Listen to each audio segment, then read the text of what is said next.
He walked into court in rags, but left with everyone's respect. The courtroom was packed. Reporters lined the back wall, lawyers shuffled papers, and the air buzzed with whispers of an upcoming high-profile trial. But when the doors opened, the entire room fell silent. A man, dressed in rags, shoes falling apart, hair unkempt, walked slowly down the aisle. His clothes looked like they hadn't been washed in weeks. Some people laughed quietly. Others covered their noses. A lawyer leaned toward his colleague and whispered, "What is he doing here? This isn't a shelter." But the man didn't flinch. His steps were steady. His gaze, calm, almost unshakable.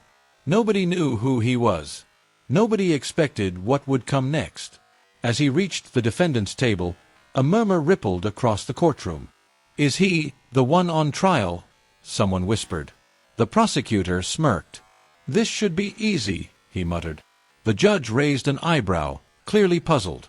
How could someone facing such serious charges come dressed like this? Reporters scribbled furiously, their headlines practically writing themselves. "Man appears in court looking like a beggar." But while the world judged his appearance, the man's eyes scanned the room with quiet precision. He wasn't here to beg. He wasn't here to surrender. He was here for something far greater. The judge leaned forward, voice stern. "Sir, do you realize the seriousness of this case? Do you have representation?" The man nodded once. "I'll represent myself." Gasps erupted across the courtroom. The prosecutor laughed under his breath, shaking his head. Represent himself? In this trial? Against a team of elite lawyers? The judge sighed, warning him that such a choice was unwise. But the man stood tall, despite his ragged clothes. "Your Honor," he said calmly, "sometimes the truth doesn't need a lawyer. It only needs a voice." The prosecutor wasted no time. He strutted confidently to the center, delivering blow after blow of evidence.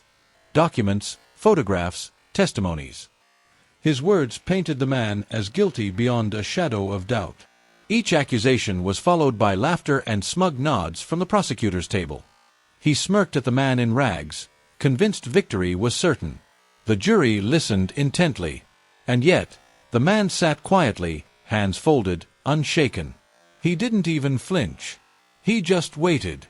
Finally, it was his turn. He rose slowly, the chains of judgment heavy on his back, but his voice was clear. "Ladies and gentlemen," he began, "you've heard a story about me. But let me tell you the truth." He didn't shout. He didn't argue. Instead, he told his life story. How he had once built a company from nothing, how betrayal stripped him of everything, and how the very people now accusing him were the ones who orchestrated it all. The courtroom grew silent. Even the judge leaned forward. For the first time, the man wasn't a beggar. He was a storyteller, and the truth was his weapon. Then came the moment. From his worn-out bag, the man pulled a stack of papers.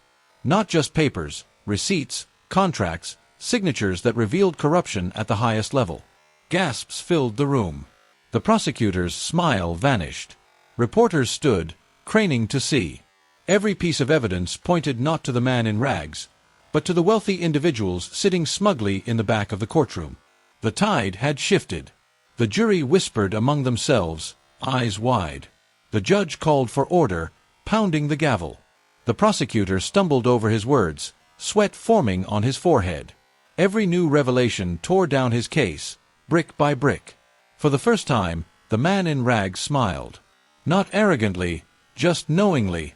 The truth was finally being seen. As he returned to his seat, silence filled the room. Nobody laughed anymore. Nobody whispered insults. The same people who mocked his rags now stared in stunned respect. The little boy in the gallery, his son, smiled proudly. The man met his eyes, nodding softly. He hadn't just defended himself. He had defended dignity. The jury didn't take long. When they returned, the foreman's voice shook as he spoke. "Not guilty." Cheers erupted. Reporters rushed to file breaking news. Man in rags exposes corruption, wins case.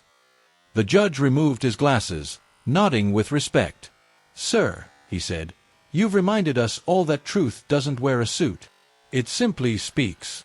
He walked out of court the same way he entered, wearing rags.